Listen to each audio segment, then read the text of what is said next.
하나님 말씀 보겠습니다. 신약성경 히브리서 11장 13절부터 16절까지 기록된 말씀. 히브리서 11장 13절부터 16절. 우리 함께 한 목소리로 합독하겠습니다. 읽어요. 시작. 이 사람들은 다 믿음을 따라 죽었으며 약속을 받지 못하였을 때 그것들을 멀리서 보고 환영하며 또 땅에서는 외국인과 나그네임을 증언하였으니 그들이 이같이 말하는 것은 자기들이 본향 찾는 자임을 나타내미라. 그들이 나온 바 본향을 생각하였더라면 돌아갈 기회가 있었으려니와 그들이 이제는 더 나은 본향을 사모하니 곧 하늘에 있는 것이라. 이러므로 하나님이 그들의 하나님이라 일컬음 받으심을 부끄러워하지 아니하시고 그들을 위하여 한 성을 예비하셨느니라. 아멘. 할렐루야. 오늘은 우리 민족 고유의 명절인 설날을 고향 천국에 대해서 말씀을 드리려고 합니다. 그 전에 잠시 우리 민족 명절에 대한 기억을 되새겨 드리려고 합니다. 즐거워할 명절이고 또 고향을 찾아서 가족들과 재회하고 또 함께 둘러앉아서 음식을 만들어 먹고 사랑을 나누어야 할 그런 시기임에도 불구하고 지금 우리 조국 대한민국은 초유의 사태로 온 국민이 둘로 나뉘어서 대치를 하는 그런 안타까운 현실이 벌어지고 있습니다. 하루속히 이런 국론 분열의 모습이 사라지고 우리 조국 대한민국이 원래의 모습을 되찾을 수 있기를 바라고 또 모든 국민도 하루속히 자기의 삶의 자리를 찾을 수 있기를 기원합니다. 그럼에도 불구하고 세월이 흘러가는 것은 이 정치 현실도 막을 수 없고 또 하나님의 위대한 역사의 물줄기는 도도하게 흘러갈 수밖에 없다 하는 것입니다. 모든 시름을 잠시 내려놓고 명절에 초점을 맞추어 봅시다. 저는 늘 여러분들에게 선생님을 자처하는 목사잖아요. 그래서 여러분들에게 매번 이 명절이 되어지면 절기에 대한 가르침을 꼬박꼬박 전달해 드리고 있습니다. 물론 여러분들이 인터넷을 검색하면 충분히 알 수 있는 내용이기는 하지만 요즘에는 그런 검색조차도 잘 하지 않아요. 굳이 설날이라고 해서 설날이 어떤 날인가 한번 검색해 봐야지 여러분 그렇게 해서 설날 검색하는 사람이 과연 몇이나 되겠느냐 하는 겁니다. 그렇다고 해서 어른들이 설날이 무슨 날인가 하고 그런 내용들을 자녀들에게 잘 가르쳐 주느냐 그런 시대도 아니더라 하는 것입니다. 그래서 그나마 교회에서라도 또 목회자라도 설교 시간 그것도 절기에 맞추어서라도 가르쳐 주어야 되지 않느냐 하는 이런 옹고집 그런 고집을 부리는 이 꼰대 정신 그 꼰대 정신에 입각한 목회자가 아니면 이런 것 잘 가르치지 않을 것 같다 그런 생각을 하게 됩니다. 그래서 우리 교회는 매번 절기 때마다 이런 말씀들을 꼬박꼬박 여러분들에게 드리고 있습니다. 특별히 중국의 동북공정 이런 일들을 통해서 우리의 문화 또 우리의 역사에 대한 왜곡과 침탈 행위가 끊어지지 않지요. 또 일본의 역사 부정도 하루 이틀의 이야기가 아닙니다. 특별히 이 설날과 관련되어서는 지금 아주 심각한 것이요, 이 영문 표기와 관련되어진 내용입니다. 작년에도 이야기를 했지만 지금 이 스마트폰 업계에서 삼성 그리고 애플, 이 아이폰 이렇게 두 개로 크게 나뉘고 있는데, 이 아이폰에서 이 음력설에 대한 이 영문 표기를 루나 뉴 이어 이렇게 표기하는 것이 아니라 차이니스 뉴 이어 이렇게 음력설을 표기한다 하는 것입니다. 이게 아이폰이 이렇게 이 내용을 받아들였어요. 왜냐하면 아이폰은 이제 중국에서 예전에 만들었잖아요. 코로나 예전에. 그렇게 해서 이 내용이 그렇게 굳어지기 시작한 이후부터 이게 이제 정설이 거의 되어져 버린 내용이 됐습니다. 그래서 이제 외국인들에게 이 시기 음력설이 무엇냐라고 물으면 다 Chinese New Year Day 그렇게 이야기를 합니다.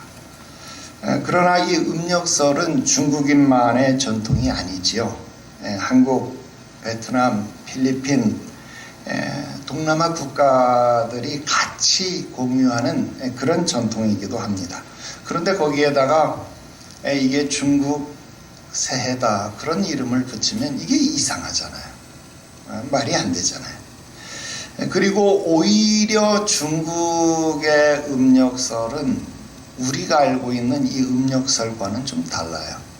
중국에서 이 음력설은 서경석 교수가 지적하는 것처럼 중국에서 음력설은 춘제라고 이야기를 하는데, 이 춘제는요 제천의식과 연관이 있습니다. 그래서 이 초기에는 이 설을 춘절이라고 부르지도 않았어요. 그리고 이 1월 1일로 고정되어지지도 않았습니다. 그리고 이 한나라 때, 그것도 한고조 유방 때가 아니라 한무제 때 가서야 이게 1월 1일 음력설로 고정이 되어졌다라는 거예요. 그러니까 다시 요약을 하면 중국에서의 춘절은요, 춘제는요, 원래는 1월 1일도 아니었다라는 것을 생각해 본다라고 한다면, 지금 이 춘절을 춘제라고 이야기하고 그것을 차이니스 뉴 이어 데이라고 이야기하는 것 자체가 어쩌면 중국인 스스로도 틀린 표현이다 이 말이에요. 그러니까 이것을 이야기하는 것이 굉장히 이상한 일이죠. 그런데 이런 일들을 국가가 가르쳐 주지 못하고 있고 또 어른들이 가르쳐 주지 못하고 있기 때문에 교회라도 가르쳐 주어야 하고 또 목사라도 가르쳐 주어야 하고 또 명절이라도 또 이런 것을 가르쳐 주어야 되지 않느냐 하는 이야기입니다. 자, 그러면 또 반복해서 여러분들에게 말씀을 드려야 되지요. 왜 설날이냐? 여러분, 설은 음력으로 1월 1일이잖아요. 왜 설날이냐? 우리 주보에도 오늘 설 그렇게 내 그림도 넣어놨는데, 이 설날이라고 부르는 이 이유를 언어학적으로 사람들이 추적을 해봤더니 한 3가지 정도의 기원을 따질 수 있다라는 거예요. 첫 번째는 낯설다라는 말의 어근인 이 설다라는 이 어원에서 찾는다는 거예요. 그래서 새해가 낯설다, 새해에 대해서 새해가 오는 것에 대해서 이 낯설다, 익숙하지 않은 날, 그래서 설날, 낯선 날, 그런 뜻을 가진다라고 이야기를 했다는 거예요.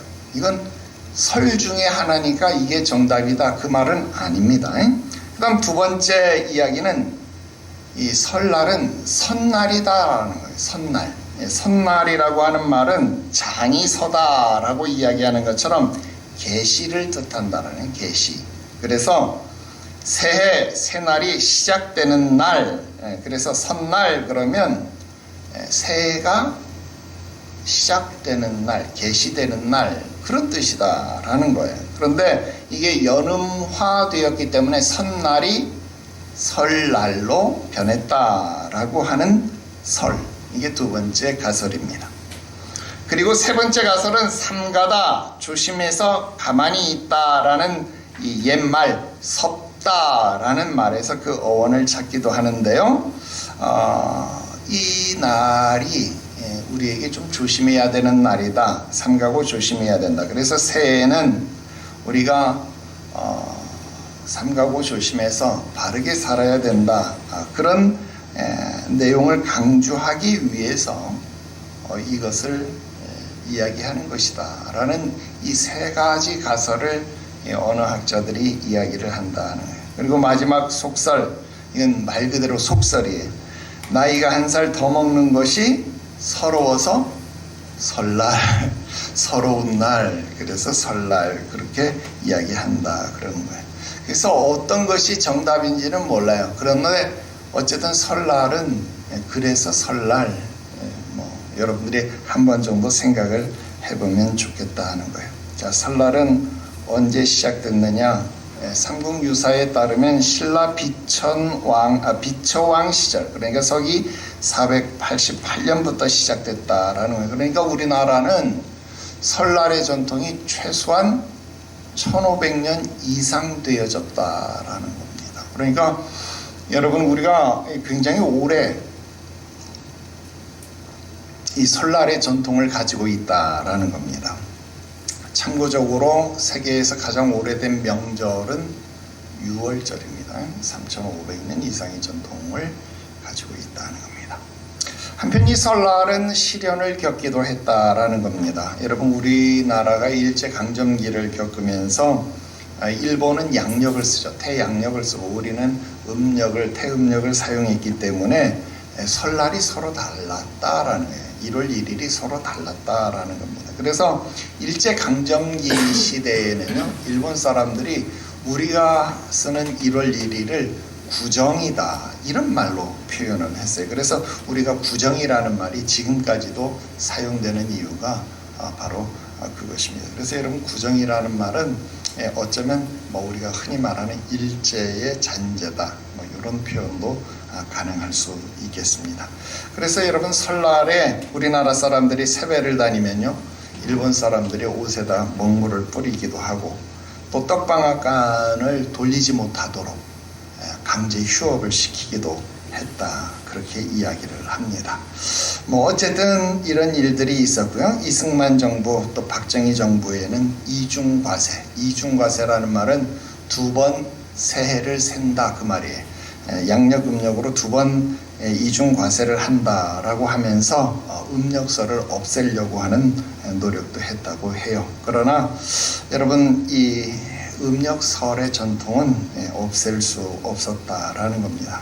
그래서 1985년부터 88년까지 민속의 날이라는 이름으로 다시 이 음력설이 부활이 됐어요. 그래서 그때는 이 음력설 1월 1일만 하루 휴일이었습니다. 그래서 우리는 그 시대를 다 지나왔어요. 딱 1월 1일 하루만 쉬는 날도 있었습니다. 그러나 이 노태우 정부 때 이걸 다시 살려야 된다라는 여론을 받아들여서요, 음력설을 설날로 이름 짓고 섣달 금음부터 1월 2일까지 3일간을 공휴일로 지정한 것이 오늘날까지 이르게 됐습니다. 그래서 3일 연휴가 되었고 오늘처럼 지내게 되었다 하는 것 여러분들이 아시면 되겠네요. 자, 설날 풍습 무엇이냐? 세배를 한다. 여러분 다 알고 있죠. 어른에게 1년 중 최고로 정중하게 인사를 드리고 공경을 하는 것이죠.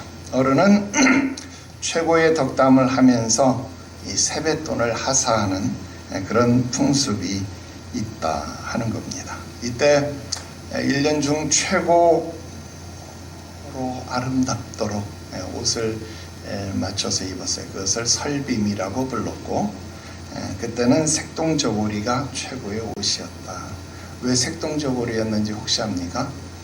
오방색 이런 이야기죠. 오방색에서 그런 설도 있고, 또 살림에 넉넉하지 못해서 하나의 색깔로 옷을 맞춰 입기가 부자들은 그랬는데 그러지 못해서 천이 그쪽에서 여러 개 덧대서 색동저고리가 됐다. 이런 이야기도 있고 그렇습니다. 어쨌든 그건 그렇고요. 음식으로는 뭐 떡국을 먹었다. 여러분 이거 많이 이야기했죠. 뭐 성편도 그렇고 떡국도 얘기했는데, 떡국에 처음에는 뭐를 넣었다?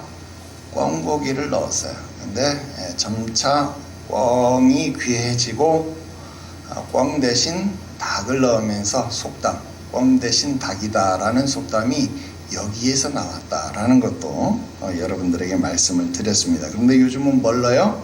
소고기 넣는다 그런 이야기도 했습니다. 가래떡 길게 뽑아서 장수를 의미한다 그런 이야기도 했고, 떡국은 동그랗게 썰어야 그게 원래 의미를 갖는다. 왜? 동전의 의미를 갖기 때문에 돈을 많이 벌라, 부자가 되라, 그런 기본도 담겨 있다 그런 이야기를 했습니다. 또 하나 의미로 해처럼 밝게 살아라, 뭐 그런 의미도 담겨 있다 그랬습니다. 어떤 사람은 태양신을 섬기는 것 아니냐? 아니요, 우리나라 민족은요 태양신을 섬긴 흔적이 전혀 없습니다. 그러니까 그런 낭설에는 현혹될 필요가 없습니다. 그 다음 이 새해에 이 설날에 맞춰서 즐겼던 놀이들이 있는데, 그 중에 대표적인 게 윷놀이입니다. 여러분 윷놀이는 이웃놀이의 준말이다 이렇게 알려져 있습니다. 그래서 윷놀이래요. 이웃놀이. 여러분 이 윷놀이에는 세 가지의 사상이 들어있대요. 빨리 가기, 쉽게 가기, 잡고 가기. 여러분 이 세 가지 사상이 우리 민족성에 있는 DNA가 됐다 그런 이야기를 합니다. 뭐 장단점이 있기는 합니다만은 뭐 이웃을 인해서 빨리 가기도 하고 쉽게 가기도 하고 잡고 가기도 한다 뭐 그런 이야기를 합니다. 어쨌든 이 이웃놀이, 이 윷놀이를 통해서 서로의 화합을 다지고 또 서로가 함께 하나의 공동체가 되었음을 다지는 그런 놀이로 자리를 잡았다 하는 겁니다. 또 이때 여자들은 널뛰기를 했대요. 여러분 널뛰기는 상대방을 높여주는 놀이입니다. 상대방을 높이 올려주기 위해서는요 자기가 있는 힘을 다해야 된다 하는 거예요. 살짝 내려앉으면요 상대방이 높이 올라갈 수 없답니다. 그래서 상대방을 사랑하고 존중하는 놀이가 되었다고 합니다.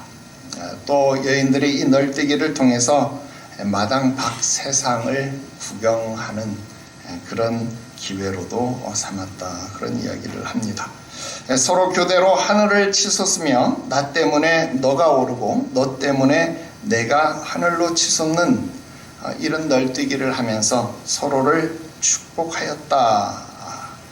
그런 미덕의 놀이로 널뛰기를 했다 그렇게 이야기를 했습니다. 뭐 참 해석이 꿈보다 해석이 좋다 이런 이야기를 하는데 정말 이런 모습들이 있네요. 그리고 그네 타기 이때 또 새해 많이 했대요. 전진하기 위해서는 뒤로 물러날 줄 알아야 된다. 뒤로 갈 줄 아는 사람만이 앞으로 갈 수 있다 하는 거예요. 많이 뒤로 갈수록 많이 앞으로 갈 수 있다 그 말이죠. 많이 양보하는 사람이 결국은 이길 수 있다라는 것이죠. 제기차기도 했는데요. 한 가지 일을 누가 오랫동안 끈기 있게 하는지를 길러주는 놀이가 제기차기다. 그래서 우리 한민족의 근면성은 제기차기에서부터 나온다 이런 이야기. 여러분 중국 사람들도 제기차기를 합니다. 근데 중국 사람들의 제기차기는 이 서로에게 뭐 우리 배구하듯이 토스해주는 그런 제기차기거든요. 근데 우리나라 제기차기는 이 자기 혼자 계속 차는 제기차기거든요. 그래서 한민족은 근면성이 아주 있는 그런 제기차기래요. 그 다음 팽이치기. 팽이치기는 여기도 깊은 철학이 담겨져 있대요. 돌지 않는 팽이는 쓰러질 수밖에 없죠. 그래서 계속 도는 팽이만 쓰러지지 않습니다. 움직여야 된대요. 그래서 한민족은 부지런한 민족성을 가질 수 있었는데 그게 바로 이 팽이치기에서 온 것이다. 그래서 설날에는 이런 놀이들을 하면서 우리의 민족성을 길렀다. 뭐 이런 이야기를 전해 들었습니다. 참 좋은 해석이다, 그런 생각을 해보게 됩니다. 자, 그런데 이런 것들은 여러분들이 인터넷을 찾아보면 쉽게 얻을 수 있는 지식들이고요. 이런 내용보다 중요한 것은 설, 또 추석 이런 거 하면 대표적인 게 뭐냐면 민족 대이동, 즉 고향 찾기다 하는 거예요. 여러분, 이때 항상 뉴스를 틀면 지금 서울을 출발하면 부산까지는 5시간 50분이 걸릴 예정입니다. 여러분, 이런 뉴스 많이 보시지요? 그렇습니다. 모든 사람들이 자기의 고향을 찾아간다 하는 겁니다. 그런데 이것뿐만 아니라 모든 피조물들이 고향을 찾아간다, 그런 이야기를 철학자들도 해요. 물은 물의 고향인 바다를 향해서만 흘러간다, 그런 이야기를 해요. 또 불은 불의 고향인 태양을 향해서 타오른다. 그래서 모든 불은 위로 타오르지 아래로 타 내려가는 불은 이 세상에 존재하지 않는답니다. 또 연어는 자기가 태어난 고향에 와서 죽는다고 이야기를 하고, 여우도 죽을 때 꼬리를 자기 고향 쪽으로 두고 죽는다, 그렇게 이야기를 합니다. 해마다 명절이 되면 모든 사람들이 고향으로 돌아가는 민족 대이동을 이루고 있는데요.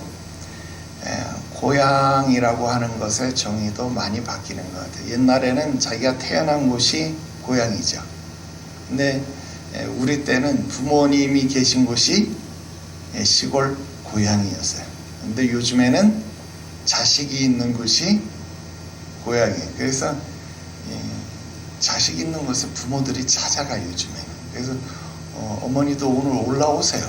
자식들이 다 서울에 있으니까 어머니는 제주도 계신데 어머니가 오늘 올라오셔. 이게 역귀성이 되는 현실이다라는 거예요. 아무튼 늘 고향을 그리워하는 본능, 귀소 본능이다라는 겁니다. 그런데 정말 고향이 어딜까요? 우리 사람의 고향이 어딜까요? 성경은 너는 흙에서 왔으니 흙으로 돌아갈 것이다. 우리의 고향은 그럼 땅일까요? 예, 우리의 영원한 고향이 있습니다. 그곳은 바로 천국입니다. 여러분, 이 세상에 있는 생물 중에요, 하늘을 쳐다보는 존재가 그렇게 많지 않습니다. 그런데 사람은 하늘을 쳐다보는 존재입니다. 하늘을 쳐다보는 존재다, 이 말이에요. 여러분, 이 바울은 늘 영원한 고향을 바라보면서 살았습니다. 우리 아까 권사님 기도도 그렇게 했는데, 우리의 시민권은 하늘에 있다. 거기로부터 구원하는 자 곧 주 예수 그리스도를 기다리노니 그는 만물을 자기에게 복종하게 하실 수 있는 자의 역사로 우리의 낮은 몸을 자기 영광의 몸의 형체와 같이 변하게 하실 것이다 라고 말씀하셨습니다. 여러분, 우리는 모두 천국을 바라보며 살고 있습니다. 예수 믿고 사는 우리가 가야 할 최종 고향, 최종 목적지는 바로 천국입니다.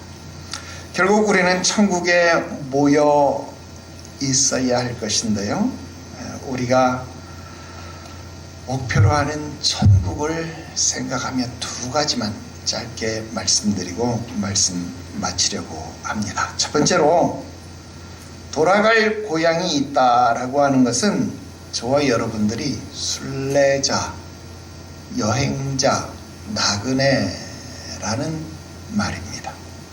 오늘 보면 13절 말씀에 믿음의 선진이었던 아브라함은 외국인과 나그네의 삶을 살았다, 그렇게 말합니다. 그렇습니다. 우리에게 돌아갈 고향이 있습니다. 그런데 고향이 어디냐는 말보다 먼저 앞서야 하는 것이 무엇이냐면, 내가 있는 곳은 고향이 아니다라는 말입니다. 즉 잠시 살다가 지나가는 곳이다라는 겁니다. 그렇기 때문에 우리보다 훨씬 오래 살았던 아브라함은 마치 자신이 외국인처럼 또는 나그네처럼 그런 삶을 살았다라고 오늘 히브리서 말씀은 증언해주고 있습니다. 지금 저와 여러분들이 살아가는 이 세상은 영원히 살아갈 곳이 아니다라는 겁니다. 우리가 명절마다 꼭 찾아가야 할 고향이 있는 것처럼 저와 여러분들은 꼭 찾아가야 할 영원한 고향 천국이 존재하는 것을 믿으시기를 바랍니다. 여러분, 천국에 들어가기 전까지 저와 여러분들은 나그네이고 외국인이고 여행객에 지나지 않는다라는 것입니다. 여러분, 설날 가족들을 만나고 부모님을 만나고 일가 친지들을 만나는 것처럼 여러분, 저 천국에 가면 우리의 일가 친지들, 우리의 모든 가족들을 한자리에서 만나게 될 것입니다. 그렇기 위해서 그 천국에 이르기까지 저와 여러분들은 순례자, 여행자의 삶을 살아야 된다라는 것입니다. 순례자, 여행자의 삶이 무엇입니까? 여러분, 아무리 좋은 호텔에서 자고 좋은 음식을 먹고 재미난 삶을 산다라고 할지라도 그게 한정적이다라는 것입니다. 계속 그럴 수 없다라는 겁니다. 여러분, 동남아 좋지요? 미국, 하와이, 이런 데 다 좋지요? 그러나 그곳에 영원히 있을 수 있습니까? 영원히 있을 수 없다라는 것입니다. 호캉스? 호텔,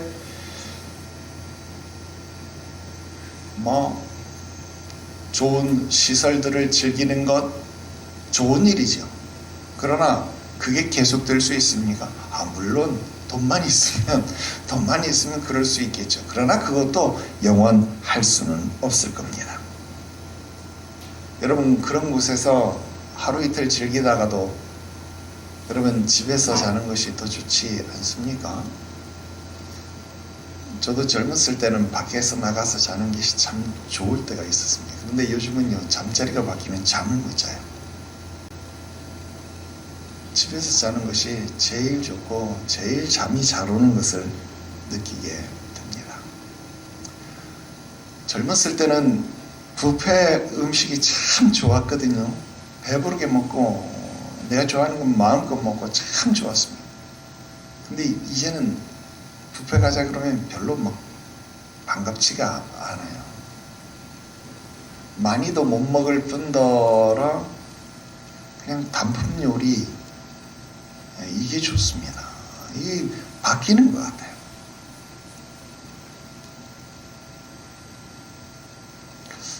우리 교회 주변에 어디 가정식 백반집이 하나 생기면 정말 장사 잘 될 것 같아요. 여기 가정식 백반집이 없어요. 국을 잘 끓이시는 권사님 한번 생각해 보세요.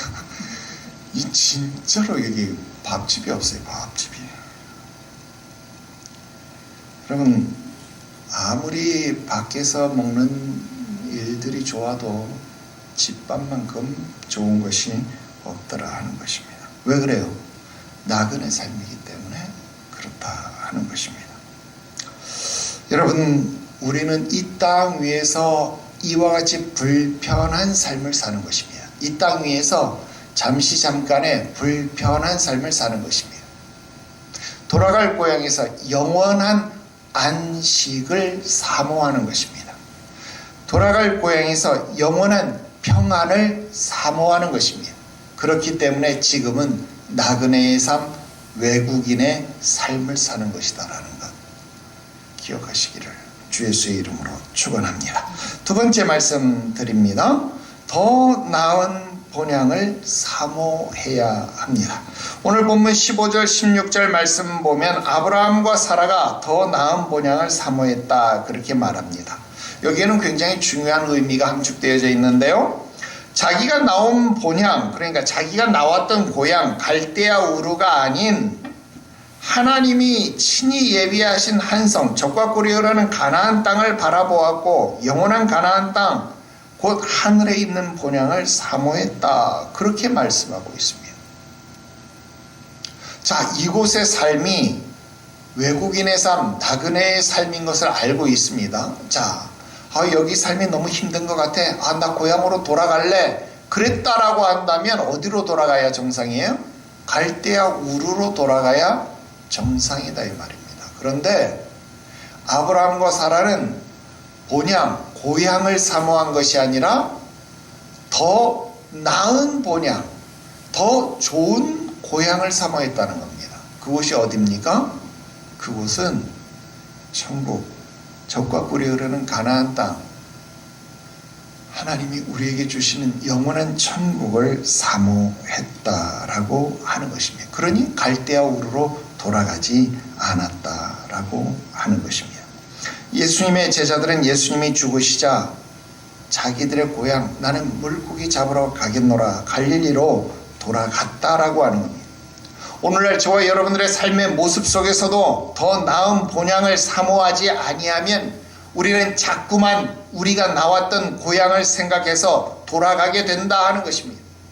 우리는 분명 죄에서 탈출한 자인데도 불구하고 조그만 어려운 일이 생기면 다시 죄의 모습으로 돌아가게 된다라는 것입니다. 부정적인 것에서 탈출했음에도 불구하고 다시 부정적인 것으로 부정적인 것으로 돌아가게 된다라는 것입니다. 욕심을 버린 자가 되었는데 천국을 사모하지 않으면 다시 욕심으로 돌아가게 된다라는 겁니다. 그러므로 오늘 우리에 있는 이 자리에서 우리는 더 나은 본향을 사모해야 한다는 것입니다. 천국을 사모하고 천국을 바라보며 천국을 준비하며 살아야 한다는 것입니다. 여러분, 한번 준병을 앓고 나니까요, 정말 많은 것이 변했습니다. 왜 그렇게 아웅다웅 악의다툼으로 사는지, 왜 그렇게 분을 내며 사는지, 왜 그렇게 못 잡아먹어서 안달이었는지 다 헛된 것들을 알게 되었습니다. 전도서 말씀에 기록한 것처럼 헛되니 모든 것이 다 헛되다. 해 아래 새 것이 없다라고 하는 말씀이 정말로 깨닫게 되었습니다.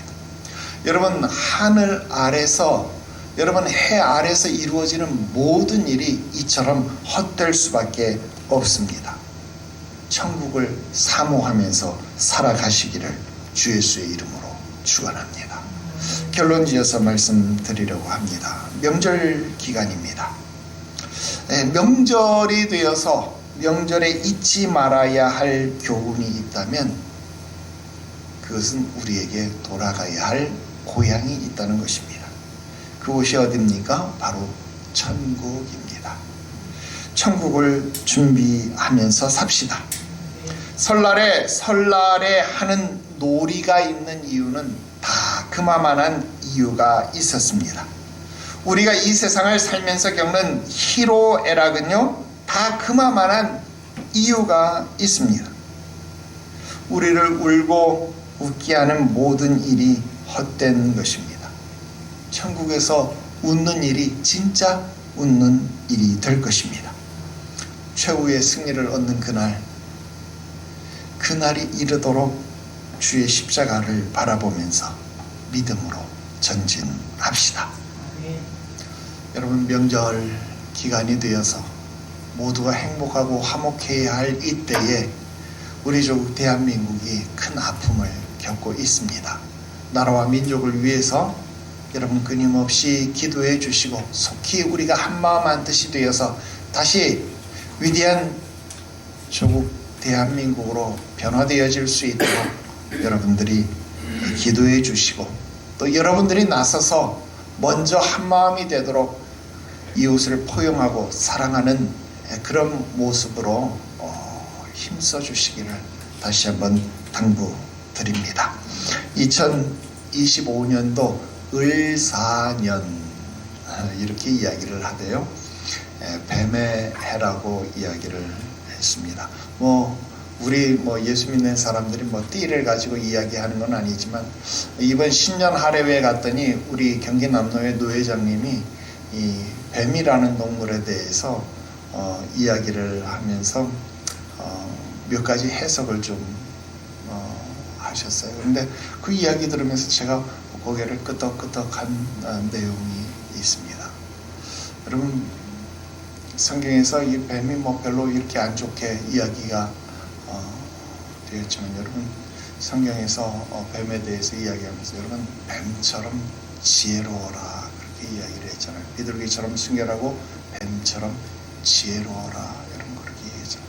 여러분, 지금 세상 살아가면서 여러분들에게 필요한 것이 순결함과 더불어서 지혜로움이 필요합니다.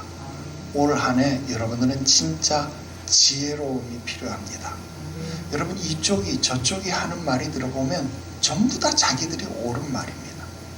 이 말 속에 여러분들이 지혜로움이 없다면 무엇이 참인지 무엇이 거짓인지를 구분하지 못합니다. 여러분, 참된 지혜로움을 가지고 바른 것을 분별하며 온전히 주의 말씀에 순종하는 이치를 가지고 이 한 해를 살아갈 수 있게 되기를 주 예수의 이름으로 축원합니다. 기도 드리십시다. 거룩하신 하나님 아버지, 2025년도 새해를 시작한 지 한 달이 되었는데 또다시 음력으로 새해를 맞이하며 우리가 새로운 결심으로 일어서게 하시니 감사를 드립니다. 우리가 이 땅 위에서 사는 것이 외국인처럼 나그네의 삶을 살아가는 것임을 깨닫습니다.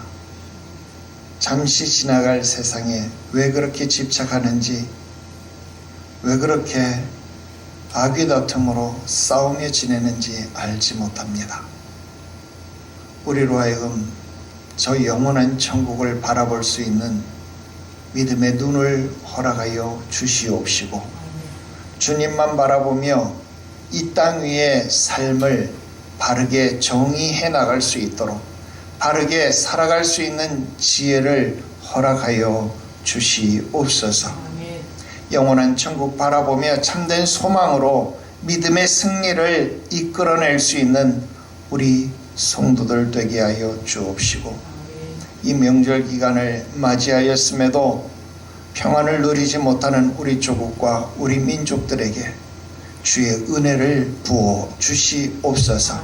이 명절 기간만이라도 가족들과 하나가 되게 하여 주시옵시고, 서로를 향하여 축복하고 은혜를 나누는 평안의 기간이 되게 하여 주시옵소서. 사랑하는 성도들이 2025년도 주의 은혜 가운데서 복을 받게 하시옵시고, 주와 더불어 시작한 2025년도 주님과 더불어 승리로 마감할 수 있게 하시옵소서. 주님, 우리의 발걸음마다 동행해 주시고 역사해 주시기를 구하옵고, 거룩하신 주님 예수 그리스도의 이름으로 기도드리옵나이다.